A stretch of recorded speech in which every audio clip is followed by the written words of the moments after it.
Welcome to Lynn Cullen Live, talk radio without the static. Email your questions and comments to lynn@pghcitypaper.com.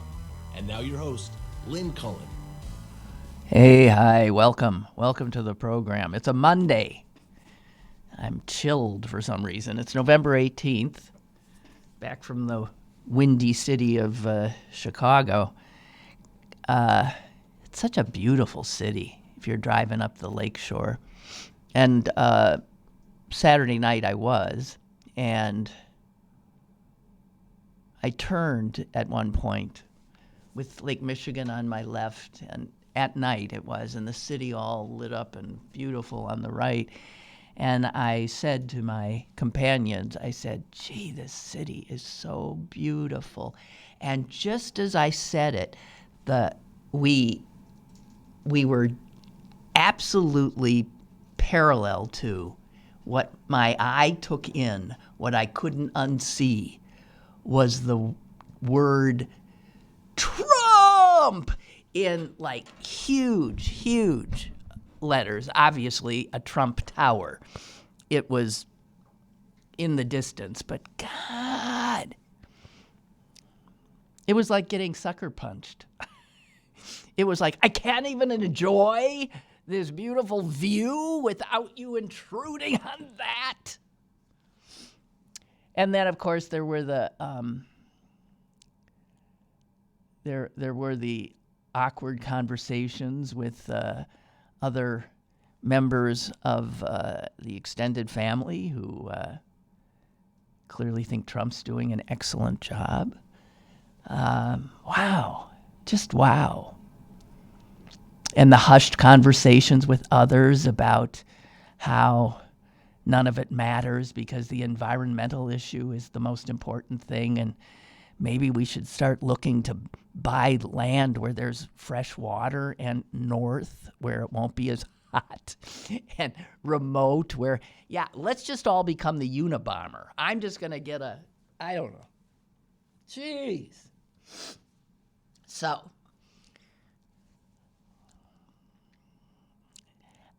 I'm afraid I'm becoming increasingly speechless. I am fearful of that. I don't know what else to say. That I'm still stunned by the shamelessness of the Republicans. I have to admit, I feel like a child. I feel like a child trying to understand what's going on. And I can't put it together in any way that makes me comfortable. So anyway, I got a bunch of stuff here that I thought I might be able to talk about without getting suicidal. And we'll give it a shot, okay? Although, actually, as I see what I've got here, there's no way it's not going to make me suicidal. I just went down here and have you been hearing? Listen, here's the quote. Hillary Clinton has said, this is Hillary, many people have been pleading for her to enter the Democratic presidential race. I have not been one of them, I can assure you. And Hillary's response to these people coaxing her to get in is, as I say, never say never.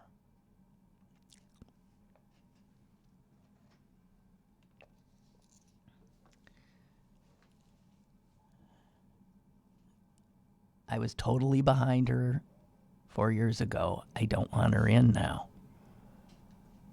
I don't want her in.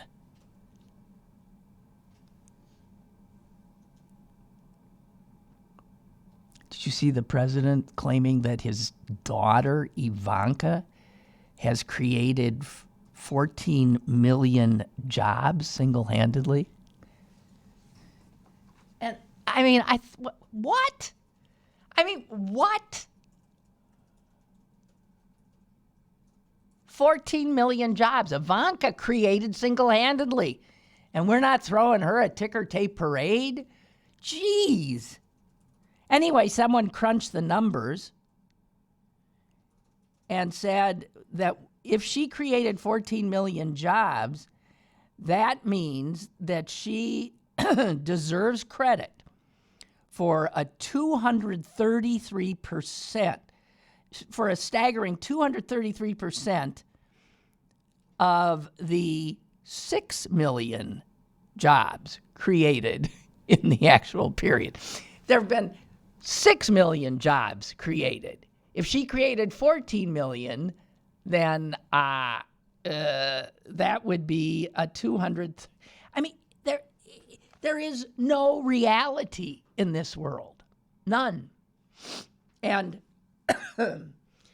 I don't think you can have a going concern privately, politically, relationshiply, socially, any way, if it's not based on reality.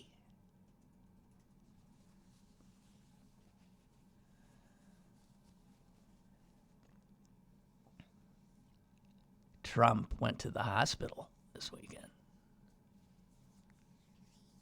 Unscheduled medical checkup. What the hell do you think that was? Because you know that whatever they're telling us is a lie. I mean, that is a given. It's a lie. So I wonder if all the stress is getting to him in some way. I wonder. We'll never know. But because, of course, the report is, as I said, a lie. And we are told that he remains extraordinarily healthy, extraordinarily energetic. What it is, this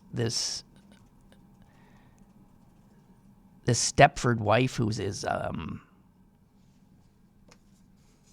press secretary now, she said something about how he gets up. He is amazingly energetic. He works so hard. He is up at 6 a.m. He only gets 4. It's just, he's a sloth.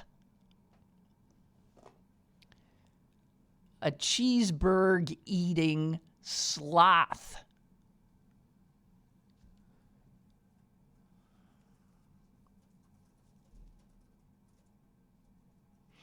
New York Times had a great story yesterday.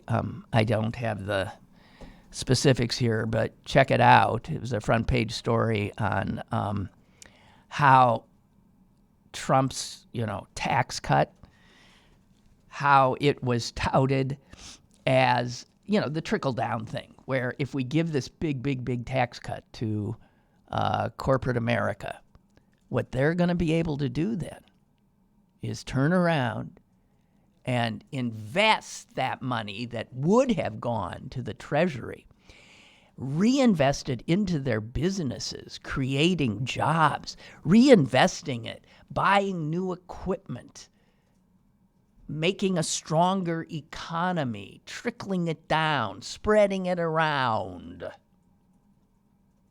And the article specifically is about how the chair of FedEx pulled out all the stops to help push that tax cut into reality. The year before the tax cut, FedEx had paid something like, I don't know. See, now here I don't have a thing in front of me, so I can't remember the numbers. Let's just say $17 million in taxes, okay? After Trump's tax cut, FedEx, which you have to believe is probably doing better than you are financially. You know how many dollars FedEx paid last year in taxes to help support this country? Yeah, 0. And you want to know what else? All of that money, that 17 mil or whatever, would have gone into the Treasury from FedEx before Trump's gift, Well, we understood that that was then at least to be reinvested in FedEx, creating more jobs. Not a one. That money, as we know, could have told anybody, wasn't reinvested in the business. It was put into the pockets of the people who already have so much in their pockets. It's amazing they can get out of a chair without having a... Now, speaking in generalities, like, the rich, the reality is there are rich people who are socially conscious and really do try to use the money that has come to them in a socially responsible way, like to spread it around. They're philanthropic. There's a lot of people that do that. Unfortunately, there's a lot more who don't. Did you see that there is a new startup in Silicon Valley catering to these deplorable rich?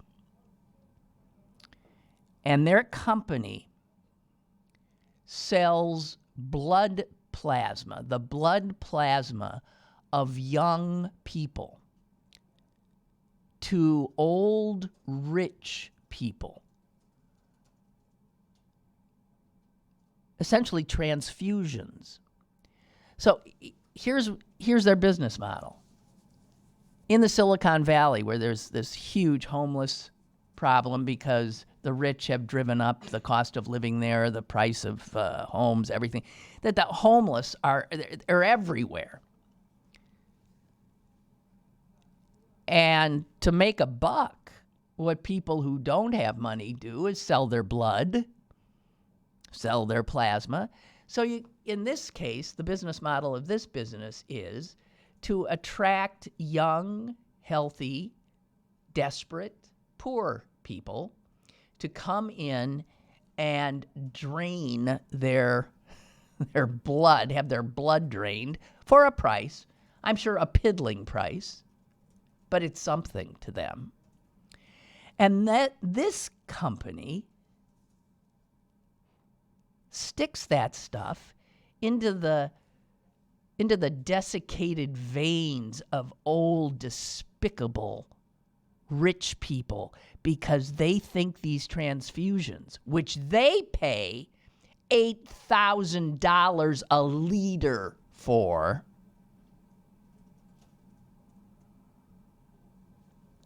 will help give them youthful energy. What's the difference between that and vampires? They're now drinking our blood, essentially. By the way, there is no research which shows that the infusion of young people's plasma into an old person's body is going to do anything. But when you're rich, you can give it a shot. So this despicable company bleeds these poor people and gives them who knows what. What do you think they give them? $100? I don't know. Maybe $100. Big money to them. Then they turn around and they stick that into some old person for $7,000. Nice business model. I can see where it passed muster and must have had a lot of other rich people wanting to jump on board, have a stake.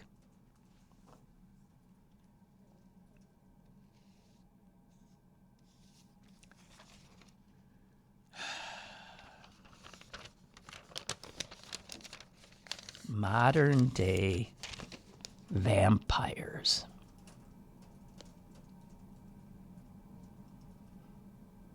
Oh. Ha! Ray. Right on. Ray, you know, the one who loves the British royal family so much. Our friend Ray has written in How about the recent reports about Prince Andrew? You know, Prince Charles' younger brother. He also, Prince Andrew, who was married to Sarah Ferguson, remember? Prince Andrew, how about that, having participated in the Epstein sex trafficking and having thrown around the N-word in private palace communications. Ray says, blood will out. Oh, we got a theme going here, blood. Blood will out. Well, I'll tell you what outs there. The stupidity. Not to mention the vapidity, the stupidity, and the moral vacuum, the vacuousness of this particular royal, Andrew. Lord Almighty.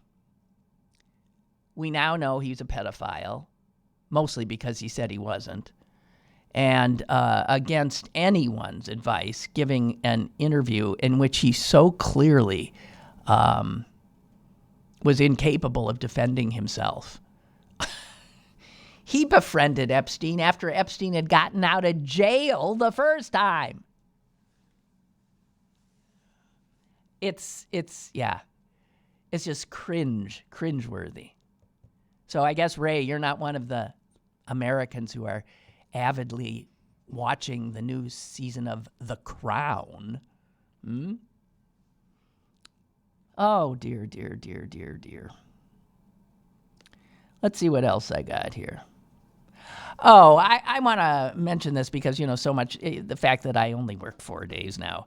A lot happens every minute in Trump's America, but so a lot happens Friday, Saturday, Sunday before I get to talk to you again on Mondays.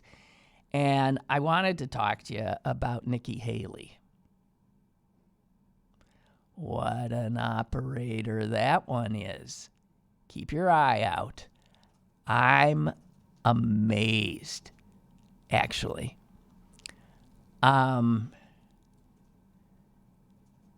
She clearly is, and could well become, she is angling to be the first woman president of these United States. She can't do it this time unless something untoward happens. But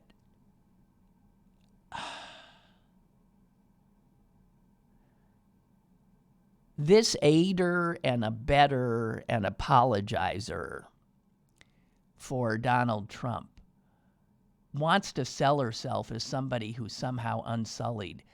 I saw somebody had put together, some journalist, television journalist, had put together a number of Nikki Haley's remarks about Donald Trump before he got the Republican nomination. She was not in his camp.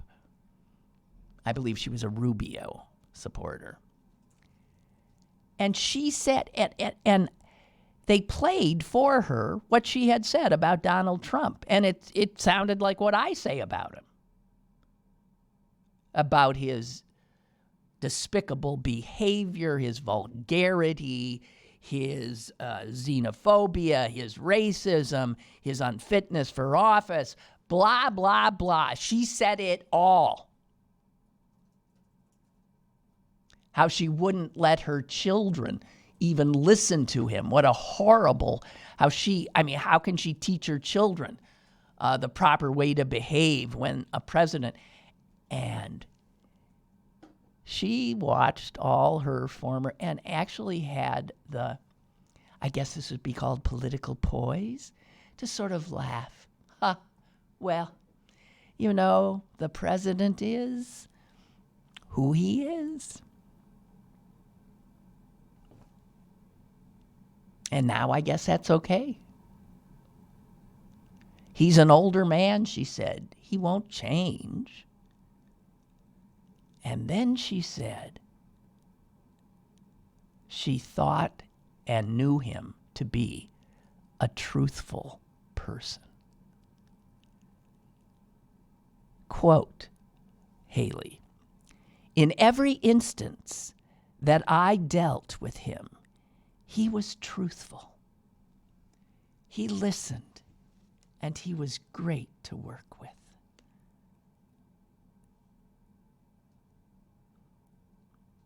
So add Nikki Haley to the list of Republicans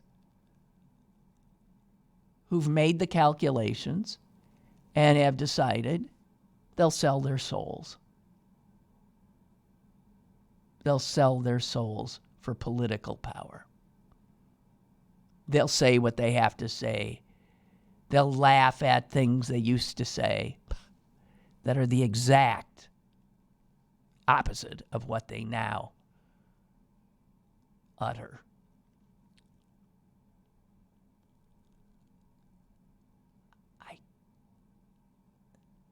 Here again is the child, me. I cannot believe there are so many people without principle in this world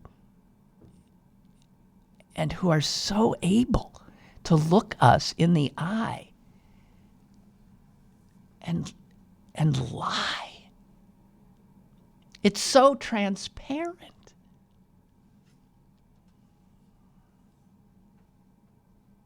It's chilling. It's chilling.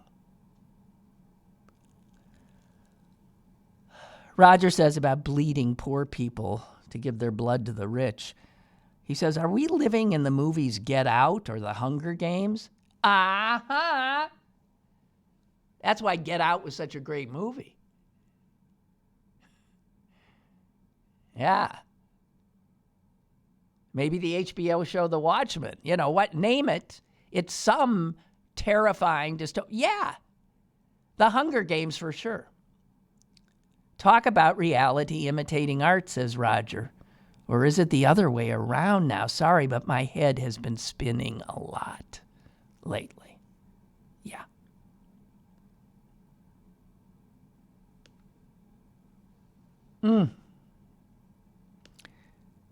So, I'm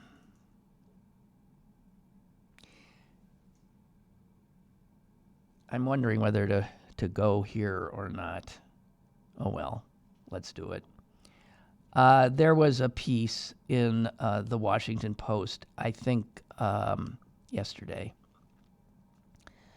And this is the kind of piece you have to pay attention to, so that in 3 years, we don't say, but I didn't see that coming. Where did they come from? This is a piece written by Christine Emba. And she's tapping us on the shoulder and pointing something out. I'm sure you saw how Trump Jr., he's off on a book tour selling his book, Triggered, How the Left Thrives on Hate.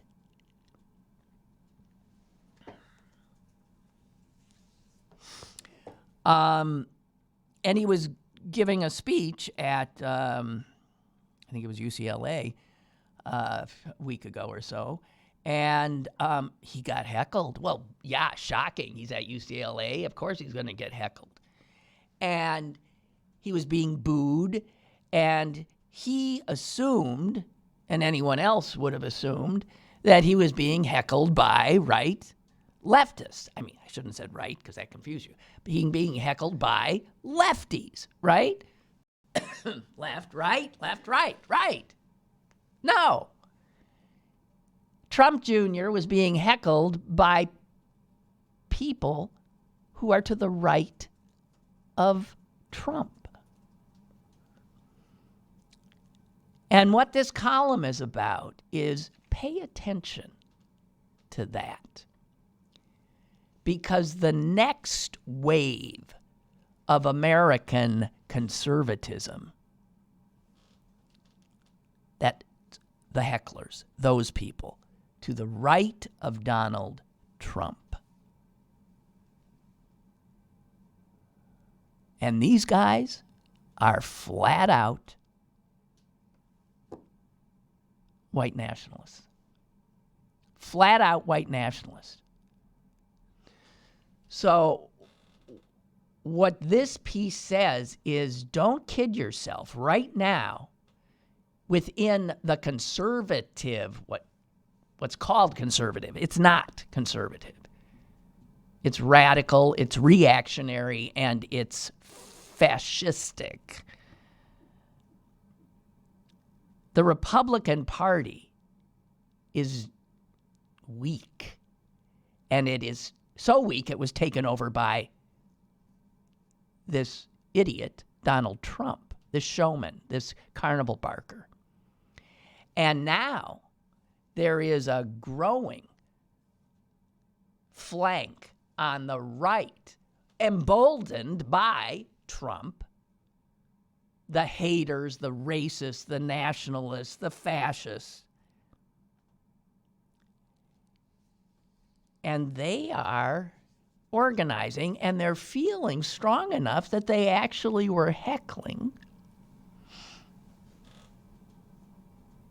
their beloved president's son. And what this writer posits is this emerging conflict is a symbol of how deeply the Republican Party has deteriorated from within. There's no center there at all, and I don't mean that literally. There's no center there at all. And there is no longer enough credibility for what's left of that party to remain intact. But it is not yet clear what will come next. The sense that that party could make its way back to the center is, I think, only a fool could buy that.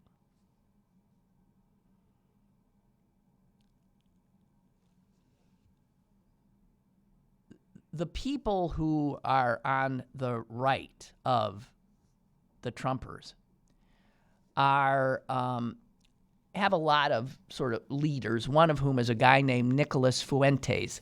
So, I don't know if that's the first time you're hearing that name, but listen, who knows? He might fall and have somebody else replace him. But he is a white nationalist on YouTube. And according to this writer, the Republicans and the rest of us ignore him and his cohort at our own peril.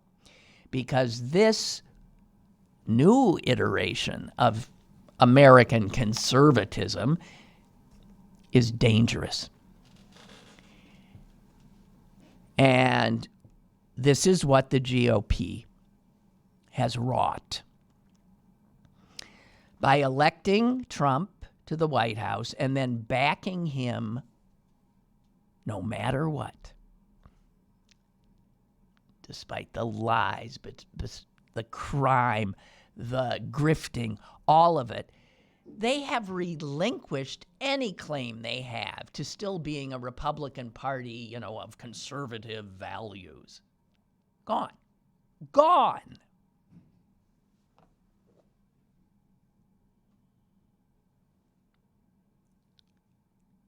Under these Republicans, the national debt has ballooned incredibly. They're bleeding our treasury. They don't believe in a free market. They don't even believe in the Constitution. And their version of Christianity would make Jesus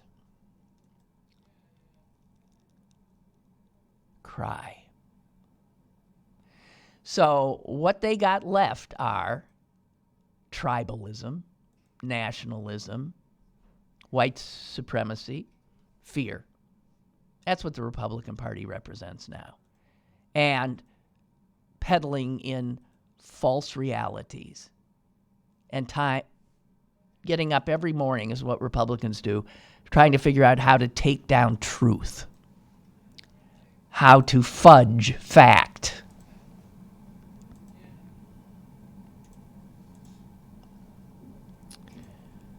So she points out that, Trump doesn't care about any of this, of course, because he has allegiance only to himself. But those responsible for the monster that now inhabits the White House, those responsible for where they venture from here, that is what passes for the Republican Party. And if they are not taken down, then God help us.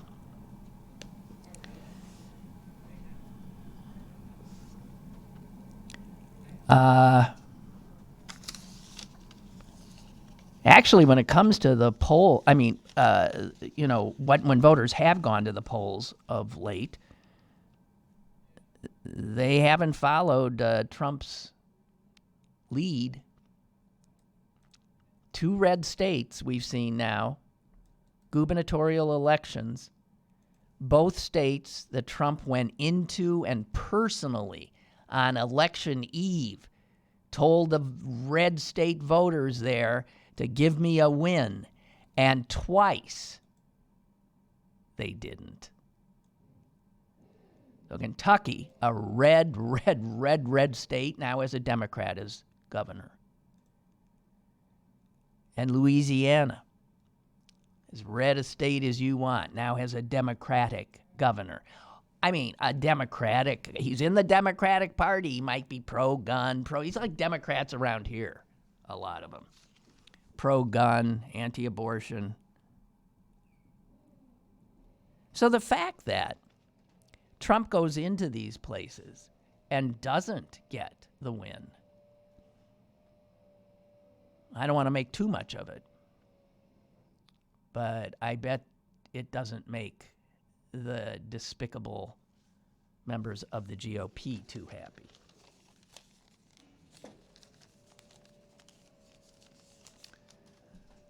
Oh, dear. Okay, what else we got here? It's weird what on any given day when I pulled that out to talk about. What was I thinking? I want everybody to commit suicide? I can't get my my thingamajiggy back here. Okay. Oh, yeah, and Barbara's pointing out how Trump's now turning on Pompeo because the State Department is a huge, huge department. Almost everyone in it hates Pompeo's guts. It's not like he can control them. And the heroes we see, these people who are probably destroying their professional careers, that are going to testify before the impeachment inquiry, despite the fact that Pompeo told them don't, Trump told them don't, and they have. God bless them. And so Trump now is furious. And he has confronted Pompeo for not being able to block these guys, the ambassadors and such, from testifying. It is reported that he said to Pompeo, "You rein your people in."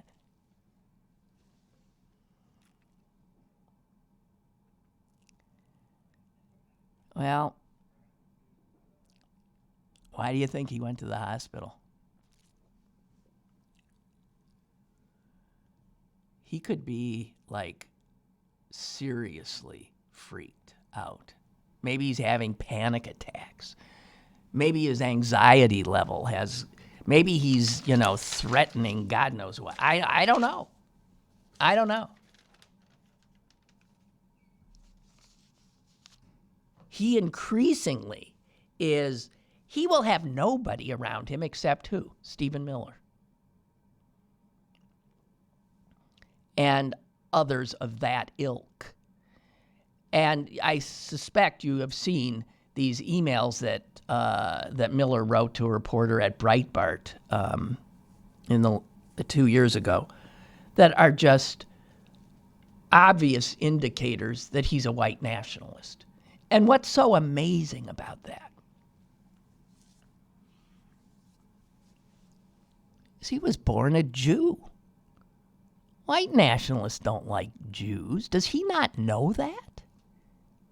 They don't consider him white. He must be the most effed up human. He must be the most self-hating Jew around. He is the most loathsome creature, filled with nothing but hate. Except that he seems to want to be part of the very group that would take him out in an instant. It's if anybody ever figures out that tortured, sickening soul. But that's who Trump, so that's who's around him. And I am praying that Sandlin on Wednesday will, I don't know if what do I know about Sandlin? I don't know the guy. What I know of him is that he's also a vile person, bought his way into a position he is wholly unprepared for. He paid $1 million to become the ambassador to the European Union and then got put in charge of this Ukraine thing. Ukraine is not in the European Union. And he knows nothing about nothing, but he's being a bag man. He's doing his thing for the president. But this guy was a guy who's used to being a top dog, looked at as a successful man, apparently really enjoying all the trappings of political and geopolitical power. But do you think he wants to go to jail? At this stage of the game, what? He's in his 70s easily. He's known nothing but the best. Private planes and cushy lives.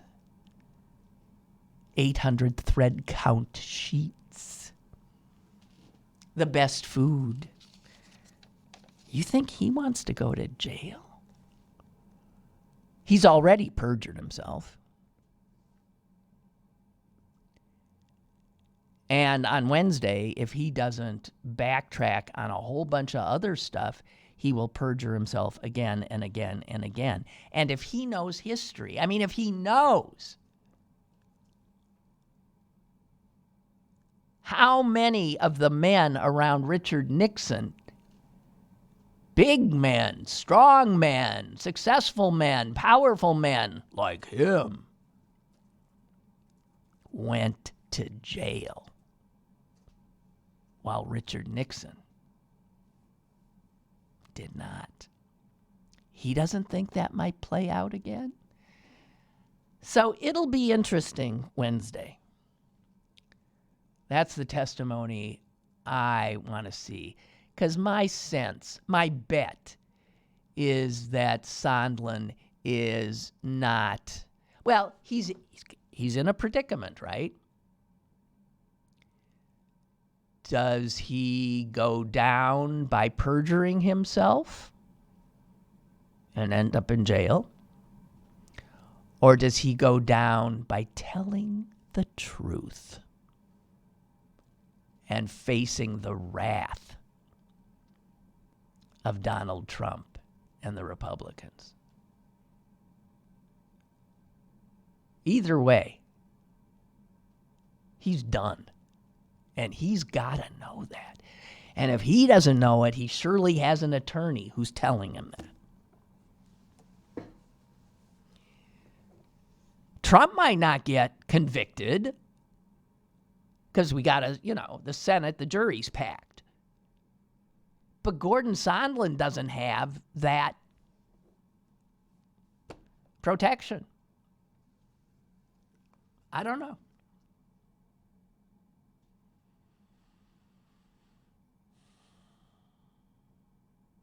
So,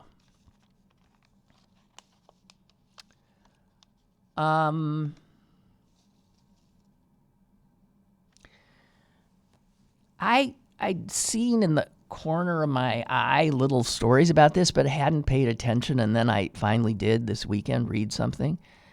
My God, the entire Florida orange industry, which is huge. Isn't their license plate, doesn't it have an orange on it, or is that somebody else? Or am I thinking of Georgia with a peach? I don't know. I mean, that's Florida's huge industry. It's going to be gone. Gone. 90% of Florida's orange groves are gone. And this is because of a bacteria that they don't know how to contain. Guess where it's from? It's a gift from China.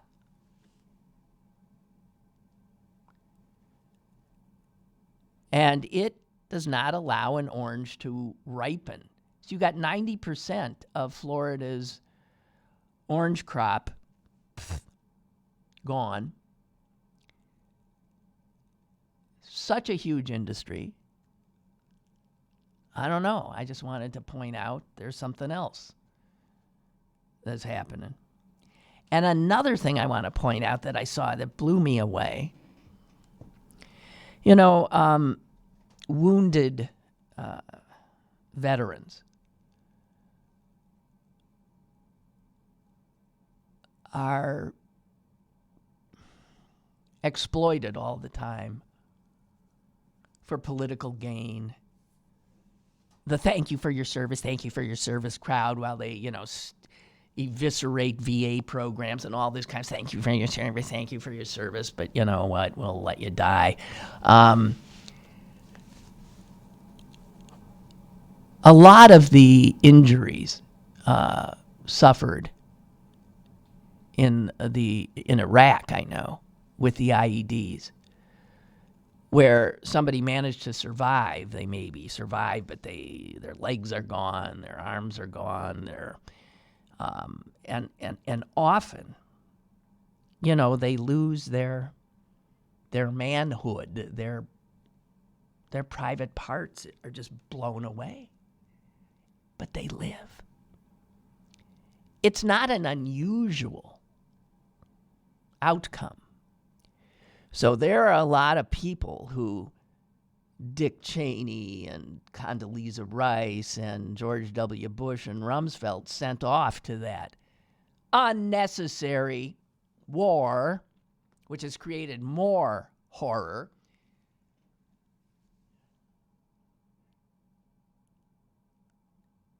And they don't show up as dead. They're not dead. They survived. So I heard or read, and this is amazing, and I'm so happy for sometimes medical breakthroughs are so amazing, but at Johns Hopkins, one of the well over 1,000 of USGIs who suffered this kind of an injury was given a transplant. This is the first one of its kind. We've already seen facial transplants. We've seen hand transplants, all these things where we think, oh my God, oh my God, oh my God. And yeah, now they successfully performed a penis, scrotum, and lower abdominal wall transplant. on an American soldier. And amazingly, it's worked. Totally. They say the guy has full sexual function, full urinary function. It's all working. And I read that. I thought, whoa! Can you imagine? That's pretty amazing. Roger Stone, I didn't mention him. How much you want to bet he'll be pardoned? You see who Trump pardoned this? He pardoned a bunch of murderers that were in the army. Enraged the Pentagon because there is a military system of justice. These guys had gone through it. They had been convicted. They had been sentenced. They were doing time, a lot of time, for killing civilians, for ordering their people under them to kill civilians, for conduct that amount to war crimes. And Trump, of course, commander-in-chief, pardoned him.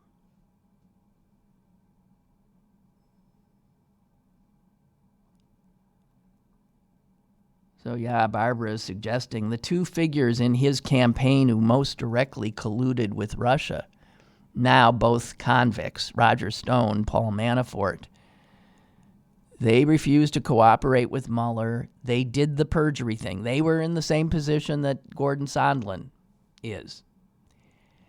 And they took the bullet for Donald Trump because they know about the collusion. They know about the stuff Mueller couldn't get out of them, and they went to jail.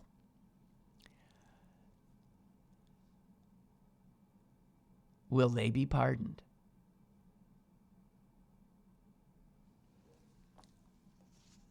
It's just a criminal enterprise. An extraordinary criminal enterprise.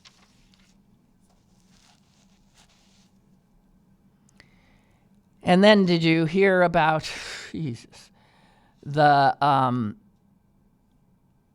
think, pretty conservative radio host in, where is this, in Colorado somewhere? He's in the middle of his 3-hour talk radio show on Saturday, and all of a sudden he's not on the air.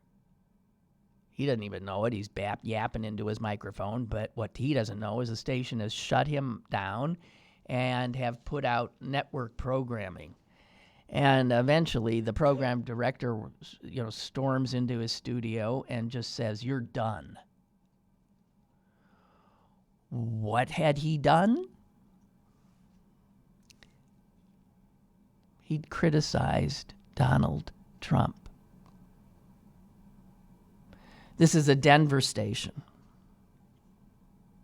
And this is a station owned by right-wingers who only allow a certain reality. And this guy had gone beyond it. He was actually willing to entertain the thought that things Trump had done and had come out in the investigation looked bad.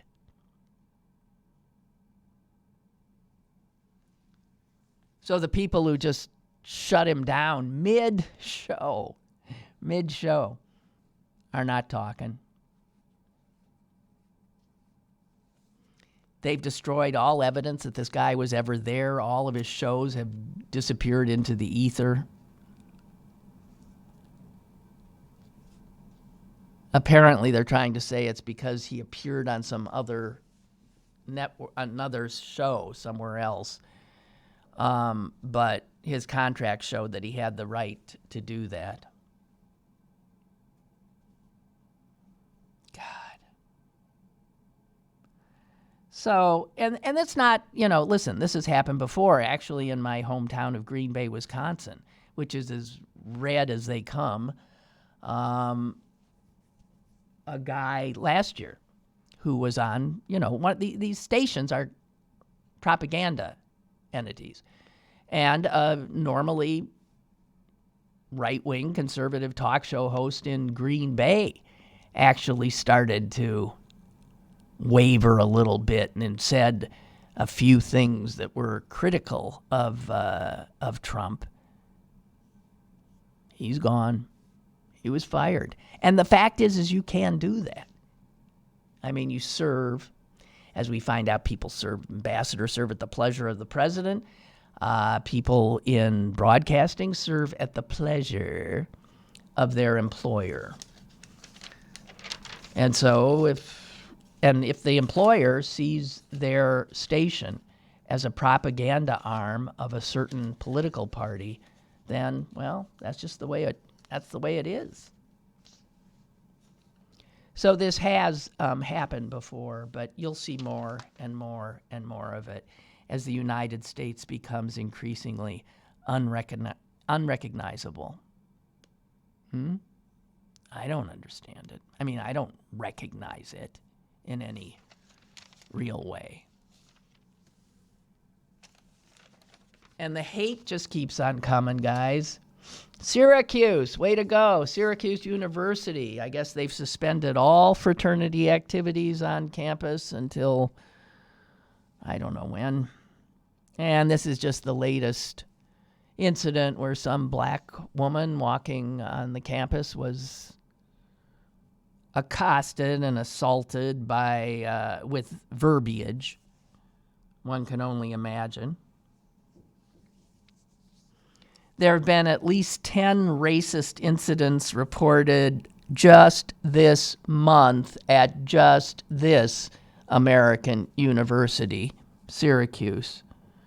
Oh, yeah, swastikas appearing on all kinds of doors and dorms, slurs against blacks, slurs against Asian students. Syracuse. Last year, you might recall, there was a fraternity at Syracuse where a video surfaced with all these guys like taking a pledge or something. And the pledge was so extraordinary. It was filled with racism, homophobia, anti-Semitism, every hate known to man.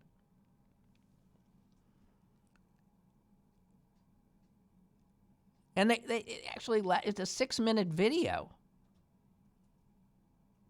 It included a pledge that the fraternity guys took, the pledges pledged, to always have hatred in my heart for, and then they didn't say black people, they didn't say Jew, they didn't say Hispanic, they used racial slurs for all. And one student in the video flat out says that Jews need to get in the showers.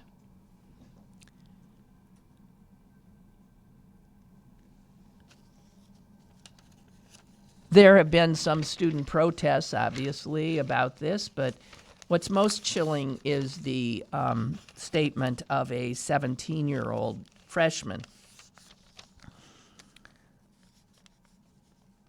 who said he was really upset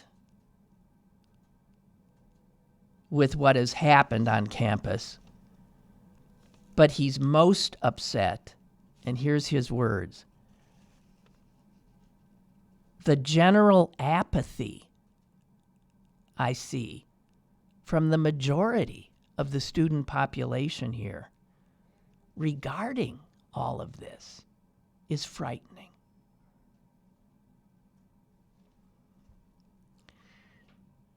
That's a smart 17-year-old.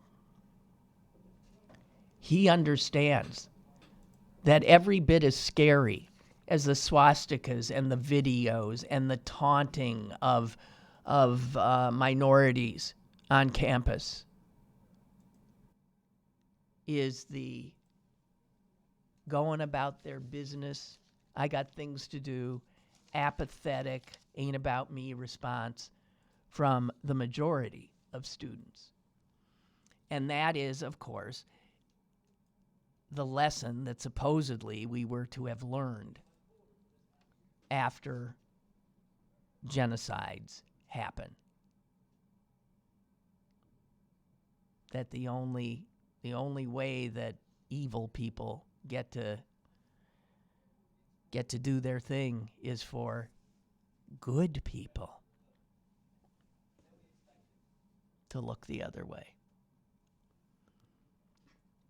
I think we are seeing signs, literally, in this country that any rational person not giving to normally to being fearful, and I'm going to say that I think typifies me. I am not somebody who's easily scared. I am increasingly feeling fear about where this country is heading. And it's not just this country which makes it more worrisome. It's all over Europe now. And we're not paying attention. So it's not just this country, it's in Italy. It's in France. You paying attention to what's been happening in Italy? No, I know. There's an 89-year-old woman there who lectures sometimes. She is a Holocaust survivor. She was 13 when she was deported to Auschwitz with her family. They did not return. She somehow managed to survive. She now travels with a police escort. She's 89 years old. The Milan police insist that she have an escort because she has been threatened. She's outspoken. She has been a lecturer at universities. And you know what she's a lecturer for?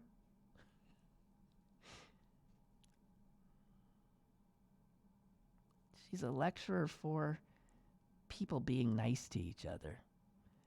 What she learned from her experience was hate doesn't work. And so she tried to she was made an honorary senator for life many years ago, and she has used that position to try to teach students that, in her words, haters are people that we should feel sorry for. Well, her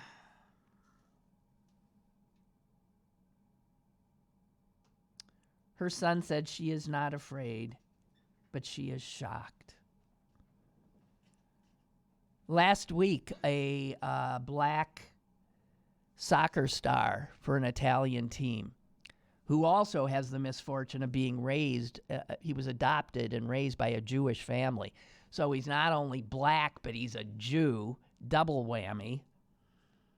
But he's a real good soccer player. He now, when he plays, is targeted by racist chants.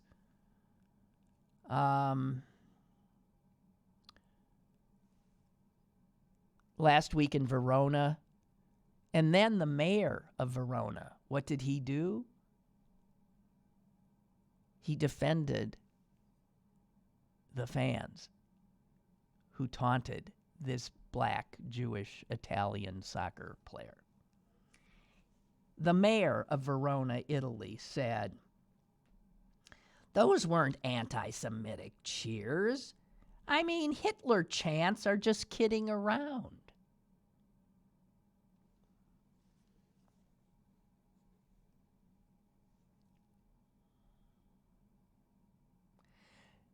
Italy is looking at a surge of nationalism that hasn't been seen since Mussolini's time. Italy has never really come to terms with what they did with their Jews because they deported almost all of them. 7,000. That's all that were there.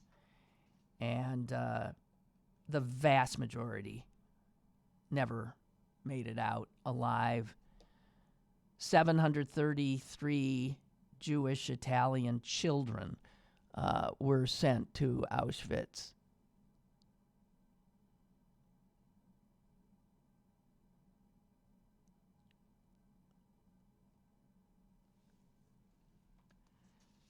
So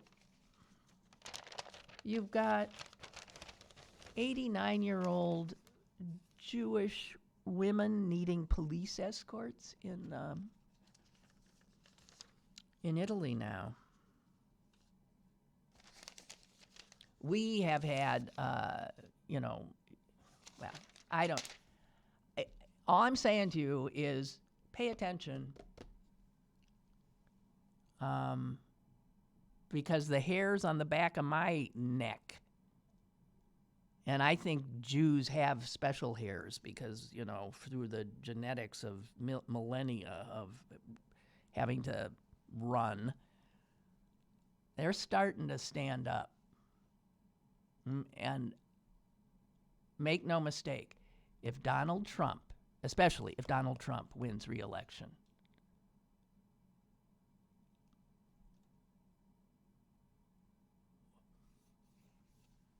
there's no telling what will happen.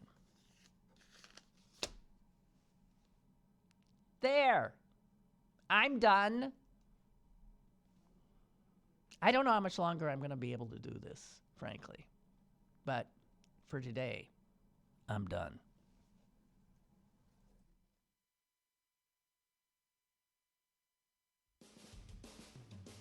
Lynn Cullen Live, Monday through Friday from 10 a.m. to 11 a.m. and archived at pghcitypaper.com.